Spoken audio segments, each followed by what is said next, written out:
Salami მეგობრებო, ამ სლაიდზე საინტერესო ვიდეოს ნახავთ. დააკვირდით, როგორ იქცევა ეს ორი გედი ერთმანეთის მიმართ.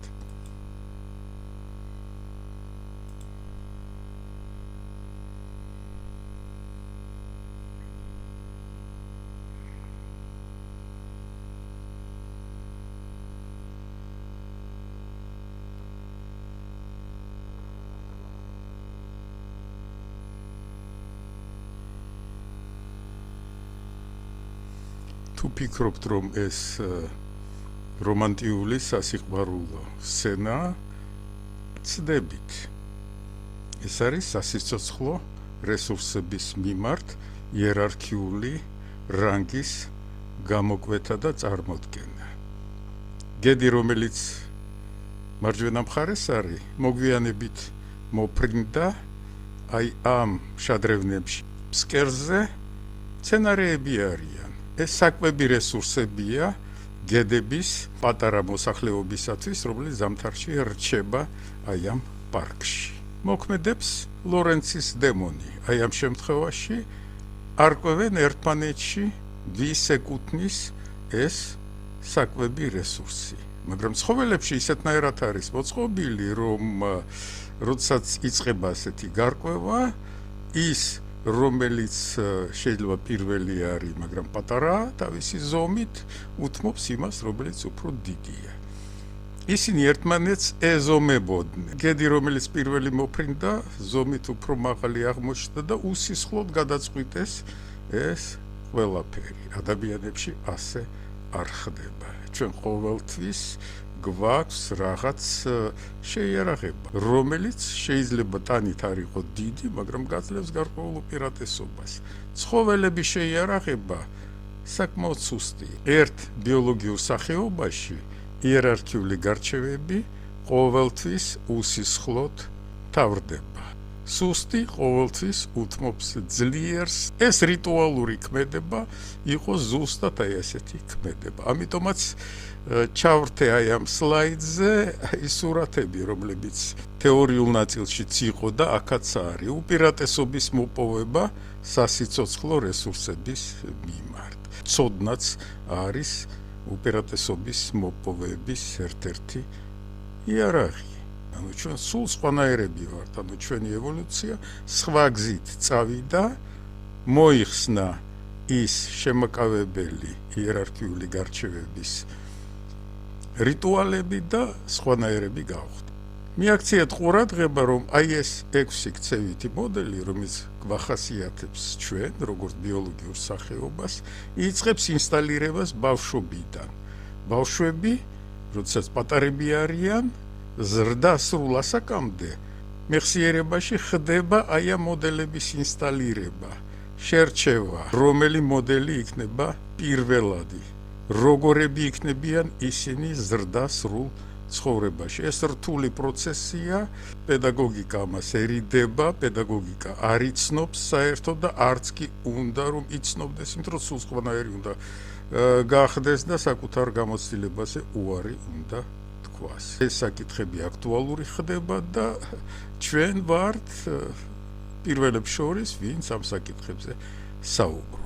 და შეგიძლია დაინახოთ ის დიაგრამა, რომელიც ადრე იყო, იმის მიუხედავად, რომ ჩვენ უკვე ციფრულ სამყაროს ვქმნით, ტექნოლოგიურ სამყაროს ვქმნით, ოჯახი როგორც სოციალურ ურთიერთობათა პირველადი რგოლი და საერთოდ ჩვენი საზოგადოება იგივე მოდელებით ვითარდება, რაც პირველყოფილი ადამიანები და ევოლუცია რასაც კარნახობს. ანუ ეს არის ჩვენი პრობლემა. ჩვენ ჯერჯერობით ვერ გავიზარდეთ ინტელექტუალურად ისეთნაირად, რომ იერარქიულ გარჩევებს გავუმკლავდეთ. ბავშვობაში იწყება ამ პროგრამების ინსტალირება. თუ იერარქიულ რანგზე ვისაუბრებთ, ოჯახში დედას და მამას აქვთ უფრო მაღალი იერარქიული რანგი ვიდრე შვილებს. შვილები ამას ითმენენ, მაგრამ ვარჯიშობენ საკუთარ მშობლებზე. არკვევენ საკუთარ იერარქიულ რანგს. მერე თავიანთ საზოგადოებაში ბავშვებში ძალიან სასტიკად იყენებენ ამ ცოდნას. აკვირდებიან მშობლებს, ხდება ამ პროგრამების ინსტალირება, მერე საკუთარ თანატოლებზე ახორციელებენ ამ პროგრამებით სოციალურ ურთიერთობას. ბავშვთა იერარქიები ძალიან დაუნდობელია. გავიხსენოთ გოლდინგი, იმ ჩვენ თეორიული ნაწილის ბუსტა ბატონი, ბუსტა ბრძანები. ასეთია რეალობა.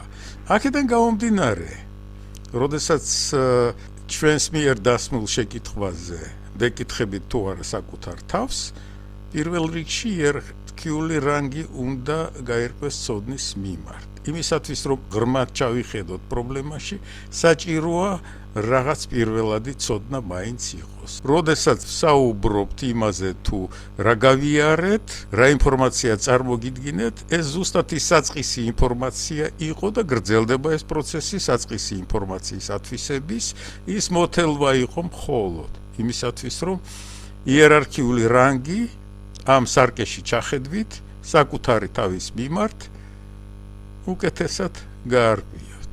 აი ამ დროს ისევ ჩნდება ლორენცის დემონი, რომელიც აი ამ პირველად შეკითხვებს კარნახობს. ვინ ვარ მე, რა ვარ, რას მივაღწიე ჩემს იერარქიულ გარჩევებში და საზოგადოებაში რა ადგილი მიკავია სასიცოცხლო რესურსების მიმართ, სად ვარ, როგორია ჩემი საზოგადოება, რას ფლობს, რა სასიცოცხლო რესურსების მფლობელია საზოგადოება და ვისთანა ვარ. ანუ ჩემი უახლოესი გარემოცვა რას წარმოადგენს, როგორ იერარქიულ დონეზეა ჩემი მეზობელი, ჩემი ეზო, ჩემი გუნდი, ჩემი სამსახური და ასე შემდეგ. ამას ლორენცის დემონი სპონტანურად ვახსენებს. ანუ გვაიძულებს თვითონ რომ ჩავიხედოთ აი ამ სარკეში, მაგრამ ცოდნის მიმართ კი არ გვეუბნება რომ გავარკვიოთ, ხო? არამედ სასიცოცხლო რესურსების მიმართ. ეს სიტუაცია უნდა გამოვრიცხოთ. ანუ როდესაც სწავლა-სწავლებაზეა საუბარი, უნდა გამოვრიცხოთ. ანუ ისეთნაირად უნდა იყოს დალაგებული ეს ინფორმაცია, ჯერ პირველადი საწყისი ცოდნა, მერე გართულება, მერე იმ პაზლების აწყობა ისეთნაირად, რომ twini არ აუდუღდეს ადამიანს, რომელიც სწავლობს, რომელიც ცოდნას ითვისებ. თორემ მაშინათვე გაჩნდება მის მეგობრად ლორენცი და უკარნახებს, რომ მოიქეცი როგორც მხეცი.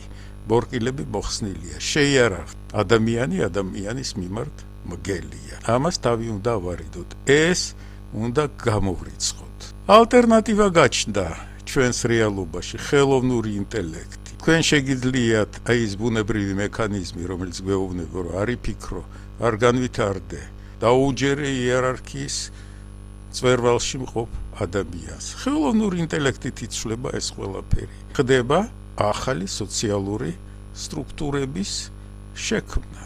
ხელოვნური ინტელექტი თუ შემოუშვით თქვენ ოჯახში, მაშინ ეს თქვენი რელიგიური კერპი გახდება. ასეთნაირად განვითარდება თქვენი ოჯახის მომავალი, თქვენი შვილი. აი აქ ისევ გავიმეორე ეს სლაიდი, მაგრამ წარწერებიც დაუმატე. იერარქიული რანგის დაქვეითება, გათანაბრება. აი ასეთნაირად. თუ დაუჯერებთ ხელოვნურ ინტელექტს, ეს იქნება უმარტივესი ქცევის მოდელი. ანუ ხელოვნური ინტელექტის, ეგრეთ წოდებული ხელოვნური ინტელექტის შემქმნელები კარგად იციან, რა არის ეთოლოგია, რა არის იერარქიული რანგი, ნამდვილად ესეც ჩანს, ამ ცოდნით ისარგებლებენ თქვენს დაქვეითებაზე, გათანაბრებაზე. იყავით ფრთხილად. არის ალტერნატივა, შეიძლება თქვენ სხვანაირად შეხედოთ ამას და გყავდეთ ცოცხალი არახელოვნური ინტელექტი. მეგობარი, მეზობელი, მასწავლებელი, უმაღლესი სკოლის პროფესორი, ვისთანაც თქვენ ითანამშრომლებთ, სადაც იქნება ზუსტად იერარქიული რანგის გარკვევის მექანიზმი მოხსნილი და ეს იქნება ინდივიდუალური განვითარება. თუ მეექვსე მოდელის მფლობელია, ის თქვენი მასწავლებელი და თქვენს თუ ბავშვობიდანვე აითვისეთ, რომ ამ მოდელით უნდა ისარგებლოთ, ყველაფერი იქნება ნორმალურად. მიხვდებით ამას, რომ ასე ჯობია. ასეთ შემთხვევაში ნებისმიერ ოჯახში დაბადებული გენიოსი ნამდვილად განვითარდება, გაივლის აი ამ ეტაპს და ნამდვილად გახდება პიროვნება, რომელიც იზრუნებს აი ამ ჩვენი ცივილიზაციის განვითარებაზე. მოვემზადოთ შემდეგი ჩვენი საუბრებისათვის, ავიწყებთ მათ დეტალიზაციას და კონკრეტული რეცეპტების წარმოდგენას. ნახვამდის.